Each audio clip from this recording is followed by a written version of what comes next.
Okay, let's dive right into this, because it's a feeling I know you know.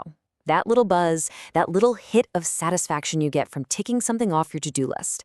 But what if that good feeling, what if it's actually a trap? What if it's holding you back from your biggest goals? I mean, right? We've all been there. You run around all day, you're answering emails, organizing stuff, and by the end of the day, you are just wiped. But then you sit back and think, what did I actually get done today? You've been in motion, sure, but have you made any real progress? It's a super common and super frustrating feeling. So, to really get how this works, let's walk through a little scenario. Imagine this. You're at work, right? And a coworker starts dishing out some really juicy gossip. It's tempting, for sure. But you make a choice. You stay quiet. You don't get involved. And as you walk away, what happens? You feel good. You feel a little bit virtuous, a little proud of yourself. You didn't, change the world or anything, but you got that tiny hit of self-satisfaction. You feel like you accomplished something. Okay, and here's where it gets really fascinating. Psychologists actually have a name for the downside of this feeling. It's called moral licensing. And the whole idea is that when you do one good thing, it's like you earn this little invisible halo. And your brain unconsciously gives you permission to, well, slack off somewhere else. It's like, hey, I did my good deed for the day, so I can just chill now. And this whole concept goes way beyond just moral choices. It applies to something we're going to call a micro-achievement. And that's pretty much any small action that gives you that little dopamine hit of completion. It's that feeling of, yes, I did a thing. And you know what? These things are literally everywhere in our lives. Making your bed first thing in the morning, that's one. Finally firing off that tough email you've been putting off, total micro-achievement. Even just straightening up your desk. None of these are life-changing on their own, but they all give you that same sense of momentum. They feel productive. So here's the crucial point. Think of it like this. We all have this sort of internal achievement capacity meter.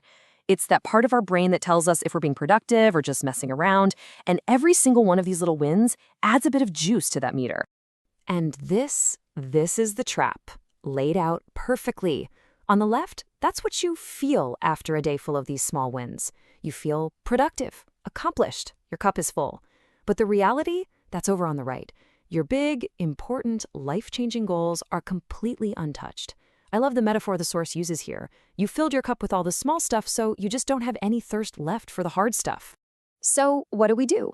Do we stop making our beds? Do we let our desks descend into chaos? No, absolutely not. The solution isn't to get rid of these small wins, but to use them strategically, to see them as fuel to keep going, not as finish lines that give you an excuse to stop. All right, so how do we actually do that? How do we fix this? Well, there's a pretty simple 3-step strategy we can use to take back control. First up, you have to recognize the substitute. This is just about being brutally honest with yourself. You know that feeling when it's like 11 a.m., you've done a bunch of easy little things, and you feel, yeah, I'm kind of done for the day? That's the red flag. That's your brain tricking you into taking the easy way out. Second, you've got to front load the hard work. This is a classic for a reason, people. It works. You have to tackle your single most important, maybe most dreaded, task first thing, before anything else can fill you up. Then you guarantee you're making real progress. After that, all those small wins can be a reward, not a replacement. And finally, number 3, you have to redefine achievement. This one is huge. You have to really get the difference between just being in motion and actually making progress. Scrolling through a self-help book for 5 minutes isn't the same as wrestling with a difficult concept for an hour until it finally clicks. That's the difference we're talking about. And this quote, I think it just perfectly nails the entire mindset shift. They use micro-achievements as fuel, not as finish lines. The most successful people, they don't avoid the small wins. They just refuse to let them be the end of the story. They take that little boost of positive energy and they channel it right into the next big thing. So the next time you clear your inbox or make your bed and you feel that little burst of satisfaction, take a second. Pause. Enjoy it. But don't you dare stop there. Instead, ask yourself this one simple question. Did I do anything today that actually moved me closer to where I want to be? And hey, if the answer is yes, that's fantastic. But if it's no, then you've just found it. You've found the gap between the comfort of being busy and the ambition of becoming who you really want to be. And closing that gap, well, that's the real achievement, isn't it?